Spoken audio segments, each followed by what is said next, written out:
The big breaking news today, Christian Horner out as the Red Bull team boss and CEO. I was thinking more, what is that, Backstreet Boys? Yeah, singing, I know. Bye, bye, bye. I'm just not trying to get a copyright. But I mean, you think you sound as good as JT? Anyway, look, huge breaking news this morning. If you're watching this podcast, I'm sure you already know about it. But, man, this mid-season, I think that's the most surprising element of this. shock. Yeah. Waking up post Silverstone, middle of the season. We haven't even reached the summer break yet. We just crossed the halfway point, and Red Bull have made some massive decisions. So biggest news of 2025? Ooh, that's a good question. I would say right now, probably. Yeah. Maybe. I mean, you look, if there's something bigger that I'm not thinking of at the moment, let us know in the comments. But my gut reaction says, yes, this is probably the biggest move so far this season. And I would say the second biggest move would also be in Red Bull's. What do you mean? Like, you think it's going to coming? No, I'm saying that if you, at this moment, the only other big move that I can think of. The only thing that would be bigger than this is Max Verstappen moving. Yeah. 100%. That's the only thing that could top this at this current moment. But I think this is the biggest news of 2025 so far. And I think the biggest question first is why did this happen? And maybe you're asking that at home. Maybe you're asking that wherever you're watching us. But I think there's layers to it. There are definitely layers to this. I think firstly and foremost, it's got to be due to performance. At the end of the day, Formula One is a performance-based business. Christian Horner is one of the most successful team principals in the history of the sport. Second highest win total in the sport, only behind Ron Dennis of McLaren, if I'm not mistaken. And 124 race wins in his time leading the Red Bull Racing team. 8 World Driver Championships between Max Verstappen's dominance and the Sebastian Vettel era. 6 Constructors Championships as well. The dude's got an incredible resume. I don't think this is going to be his last stop, but what went wrong is the big question. Why was this move incoming this year? Because they've been fighting with one hand tied behind their back. And it really goes back to last year as well. That first stretch of the year where, business as usual, Max Verstappen's kicking everybody's ass. It all fell away. Yeah. And they only won, I think, 2 races the rest of last year. So far, only 2 wins this year, sitting in a very, very, very sizable distance away in P4 as well in this constructors fight. And I think that that's part of, you talk about Red Bull fighting with a hand behind their back. I think that's part of that layer is that Christian Horner and Red Bull have an issue with a second driver. It's been something that we've talked about since, Daniel Ricciardo was there. It's that they haven't been able to find somebody suitable enough to drive that second seat alongside Max. And at this point, we've gone through Liam Lawson, we've gone through Yuki Tsunoda, we've gone through Checo Perez, we've gone through Daniel Ricciardo, we've gone through, can you think of Alex Albon? Alex Albon, Pierre Gasly. And look, Checo held his own for a while. I'll give him credit. Right. He kicked ass for a couple of years there when they were winning championships in this regulation. But things obviously went sour along the development of this car too. Yeah, and we're not just going to, throw that all on Checo. Like we've seen now that this car is, Max says it pretty much every weekend how difficult it is to drive, puts it on pole. How difficult it is to drive wins a race. It's an undrivable, monster of a car. And and Max gets absolutely everything out of this machine every single weekend. 115% out of it. If it's giving him 70, he takes 115 out. Yeah. But that's just Max Verstappen being Max Verstappen. Christian Horner has had a bad time evaluating driver number 2 and has had a bad time of making that move, dating back to all the way back to, like when I said, the Max Verstappen and Daniel Ricciardo days. This is a situation that's been brewing. And I think that's just one of the many, many, many, many, many layers. And the other part of this too, before we start moving even further, is that personnel wise, they've lost so much talent. Rob Marshall, who's been dominating for McLaren going back to last season and into this final year, the regulation, basically built the McLaren, restarted that entire program. Imagine if he was still a member of the Red Bull Racing family, how much further ahead they could possibly be, even with the loss of Adrian Newey, one of the greatest, if not the greatest car designers in the history of the sport, leaving the team. Yeah. Amid all the controversial stuff happening off track between Christian Horner and the scandal when it came to relations with a fellow employee that were dismissed by Red Bull, but those things are still in the air. That's definitely a layer. Jonathan Wheatley leaving Red Bull Racing, the sporting director at the time, now the team principal for Stake, soon to be Audi, another major figure. The death of Dietrich Mateschitz, who was a huge proponent of this racing team, him passing away, turning over a lot of the control to the tie backing for this team as well. Just the layers and layers of people who have gone, who are no longer a part of this team. Obviously, you can't help somebody dying, but all those other members of the team, and then the internal feuds as well with Helmut Marko going on, where the only reason Max is stuck around is mostly because of his relationship with Helmut Marko. It has a lot less to do with Christian Horner as well. And I think one of the layers that you're missing out here is Jos Verstappen, Max's dad, obviously has been, he's come out and said how he doesn't like Christian Horner and how he hasn't liked how Red Bull has been operating. And we're not saying that just because Jos says something that Max agrees with, that they completely see eye to eye, but that definitely has to be a talking point. But they're obviously very close. That relationship extremely is close. Most important probably in Max's life outside of his, family. Yeah. And so I think that that's probably the layer to it. And I think that the very final thing, and I think this is the straw that broke the camel's back, is if the conversations between Max Verstappen and Mercedes are real, then I think that that was leverage from Max to, hey, I'll stay if you not necessarily give me what I want, but I need to see change. Like, I need to see something different before we go into these 2026 regulations. I think that, again, I think that's the final straw that made Red Bull make that make that decision. I can understand that. And now, but my question is, why midseason? Yeah. Well, I think you kind of alluded to it already. The conversations happening between Max and Mercedes, the looming threat of him leaving. And you did you're kind of opening my eyes to it. I hadn't even thought about the angle for Jos and them potentially moving on from Horner specifically because of those demands. That's a great point. And having that leverage of being able to say, look, Mercedes, they've got it figured out over there. I mean, this car can win races. We've seen that George Russell can win a race with this car. Yeah. Imagine what I could do in that car, right? They are going to have the best power unit, presumably, going into the next regulation. That's going to be a huge decider early. And organizationally, it looks like things are better over there. Grass is looking greener. What are you going to do to keep me on this side of the fence? There's a whole bunch of question marks at Red Bull because you're about to go into this Ford powertrain. You're about to go into this 26 regulation. And though Christian Horner won't be there, that car is going to have Christian Horner written all over it. That car's been in development for so long. It's not like they're going to completely escape that era. Yeah. So there's a lot of internal changes happening at Red Bull, even outside of just this particular situation. But I'm really curious to see exactly how much this alters that driver conversation, whether or not this is made directly to appease Max and Jos Verstappen or not, or maybe to appease just Helmut Marko. But it's not like Helmut Marko is stepping in to be the team principal here either. Sure. Lauren Mekies is graduating from VCarb to Very the deserved. CEO Very deserved. He's been team principal role. He's been in, and we can go ahead and we can dive into that a little bit. Mekies has been in Formula One for quite some time now, been in the Red Bull system, obviously, with VCarb. And it looks like he was there when they were formerly Toro Rosso as well. Now, I will say this. At the announcement, it was just announced that he was going to be the CEO. Red Bull put out a statement earlier at noon, around 4 hours ago or so, that he will be the team principal and CEO. Now, is this on an interim basis? Are they going to reevaluate this? We don't necessarily know that, but until further notice. Yeah, I mean, he's the guy. He's the man. The movement here of Christian Horner being gone, moving on to new leadership, both at VCarb as well as Red Bull, because they had to graduate somebody else into Lauren's old position. Sporting director Alan Permain is now taking that position over. This feels like a signal of kind of hitting the reset button because there's so many things in flux.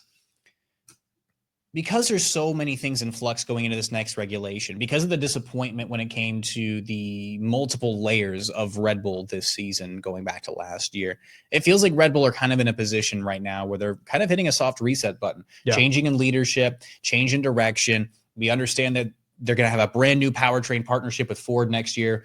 What's that going to look like? We have no idea. No we can't clue. imagine it's going to be the best power unit on the grid. There's a lot of things changing at Red Bull from a leadership perspective, top down organizationally. It looks like they were fed up with Horner. Again, you talked about it possibly being a leverage point for Max Verstappen to want to stay. But on the other side of that coin, if it's not a Max decision and it wasn't pressured necessarily by Max directly, then that'll make him want to leave more. yes.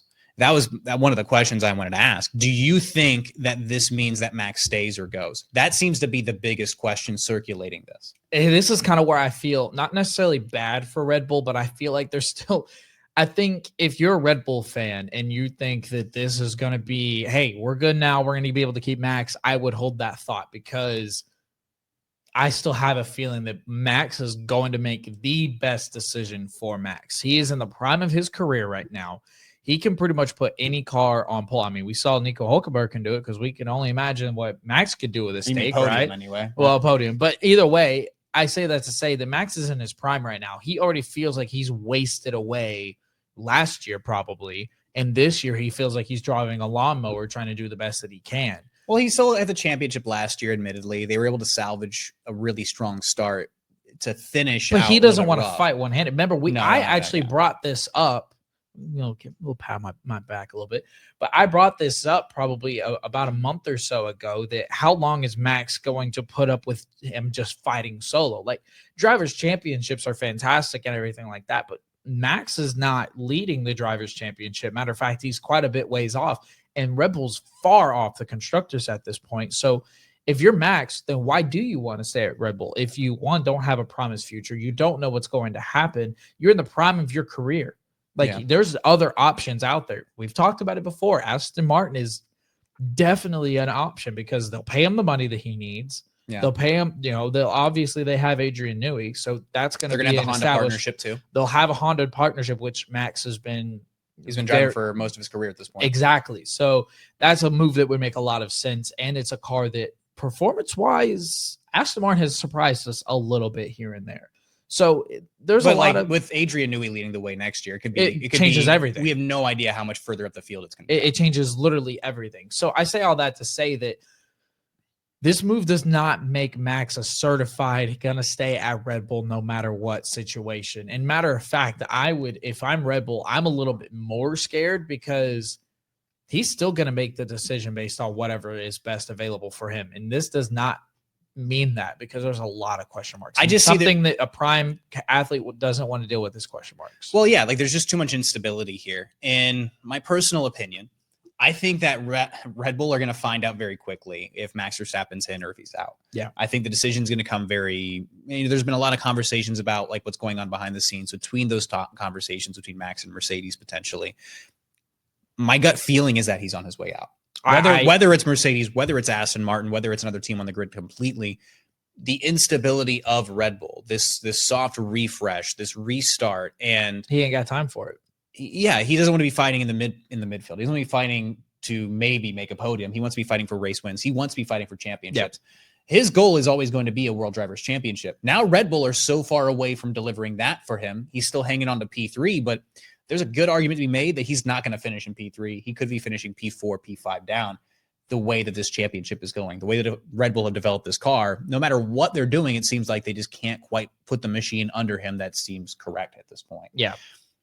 The frustration's real. I don't know that the interesting aspect of this is, like, a week ago, we talked about this. I didn't see Max moving, but because Horner is now no longer there, tension or otherwise, that level of leadership change, this level of instability, I feel like at this point, the possibility of him going higher than it's ever been. It's higher than it's ever been. And I think we'll know within the next week to 2 weeks. I think we'll probably find out before even the summer break if he's actually going to make a big move. Here's what I would say, and then we'll get off this because we do have a loaded show for y'all today. We'll lay it out. But here's what I will say. I think that we're about halfway through the season right now, if not exactly halfway through the season. I would say we will know the decision in the future of Red Bull Racing a third of the way through. So by the summer break, basically. I think so. Yeah. Yeah. That's just my feeling on it. because he's not going to drag it on. He's going to. And there's even been rumor mill happening behind the scenes that like I wouldn't be surprised if the rumor mill starts turning even faster now. Well, like the rumor mill being, I think Gazzetta Italy reported something along the lines of Mercedes were given the all clear to basically try to buy out his contract to the tune of like 100 million euros, something of that nature. Now, it's hard to confirm anything in this sport. Have you been watching our podcast? You've been a fan of the sport for a long time. You don't really know anything until it happens. Like we had no clue that Christian Horner was probably you could look back and see the speculation on this move coming. Like, oh, is Christian Horner going to go to a Ferrari? That was a thing that was tossed around. But like, I don't really see that happening myself. Fred Vasseur, it would take a lot, in my opinion, for that to happen. But I have a destination for Horner. I do have a destination as well. I think a Cadillac move would make sense. Interesting. Cadillac was on my radar for that. Because and here's what I will say: if somebody wants to, get, and of course, please get in the comments. Let us know what you think. Let us know if you hate this movie, love this movie, if you're a Red Bull fan, how you feel about it, if you think Max stays or goes. But taking out of regard who is already in place to be the team principal at Cadillac, I think if you have Christian Horner there, it's like, hey, that's a lot of amazing experience. Sorry, but that's Christian Horner and you're not. So I think Cadillac makes sense for me personally. And I don't know. They probably offer him a bag. Well, I mean, for sure. And I don't know if that means that takes Checo out of the running. I don't know what that relationship looks like. But just the first team that came to my head was Cadillac. I don't hate that. I think it makes a lot of sense. There have been a lot of Red Bull drivers in the conversation for that potential move. A lot. The last episode, we talked about Yuki Tsunoda being in that conversation. We talked about Yuki and Checo being in that conversation. Exactly. The ongoing thing has been Checo for sure. It seems like all things are pointing that way. Heck, even Valtteri Bottas might be going in that direction. True. But the other team that I see possibly making a load of sense is Alpine, because they don't have a team principal officially. Flavio Briatore has stepped into that role. It's more interim than anything. Yeah, but he doesn't necessarily want to be in that position from everything that I've heard and that I've read. It seems that he's doing it now because he's running the ship, but he doesn't want to be running it at that position. Man, that would need a massive turnaround. I mean, there have been conversations reported that even a few weeks ago, Horner had met with Alpine's leadership and had some level of conversation. What was said, what was discussed, who knows? How much did Christian Horner know as far as his potential sacking? We've heard this going back to Imola that it could be in the cards, right?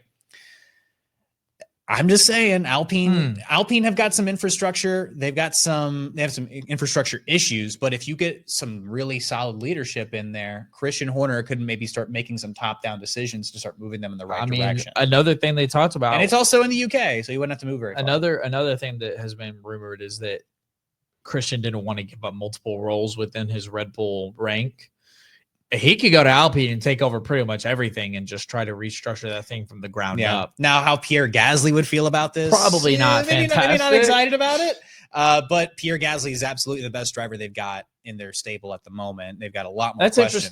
That's interesting. They have a lot more questions about that second driver seat too. So he'd be running from one position that doesn't have a number 2 seat figured out to another position that doesn't have a number 2 seat figured out. But I see Alpine making a lot of sense as well. Now, that infrastructure is kind of scary. Here's the last thing, and then we'll get off of this because I do want to ask: is there any shot that Christian Horner is not on the grid this time next year in 2026? Yes. Is Christian Horner without a job in 2026? I think I would be surprised. Mm-hmm. It's just with that level of success in the sport, he's got 124 wins. The next closest behind him is Toto, who is 120. So, I mean, the margin there is a little bit smaller. But I would be surprised I'd be surprised if Christian Horner isn't at least entertaining offers. I don't know that there's going to be a position opening up for him that's that much closer to Red Bull, at least in the standings. Like, I don't think Aston Martin are going to open up that position. I don't think he's going to be in a contender. No, he's not going to just jump from Red Bull to another contender. Yeah, he'll have to. He's also, reality is like there's some stink associated at the moment. You don't have that many people leave. You don't have those kind of scandals, and people are jumping at the bit to necessarily. He also hasn't made a lot of friends in Formula One. Let's just call that as it is. Well, yeah, so that's what I mean. I think that for Cadillac, it makes a lot of sense. For Alpine, who have been less than shy about bringing in questionable characters, talk about stink. They've been less than. They're not daunted by that prospect. Those two teams make a load of sense. I could see it. I think I would be surprised if he doesn't at least have offers from either of those teams within the next couple months. It's going to take some time. He's going to hang out at home, chill with Jerry and the kids, go hang out, go to a Spice Girls reunion, and then reevaluate, come back. Maybe he'll do a podcast like Gunter. That'd be interesting. He was spicy on Drive to Survive. We got some good moments from Christian Horner, change the damn car. We could see it. Okay. All right. See it. Well, that's what we got for Christian Horner news, guys. Look, I mean, where do you guys think Christian Horner is going to land if he's going to be on the grid next year? Fantastic question, Kevin. You guys let us know in the comments. I want to know what you guys think.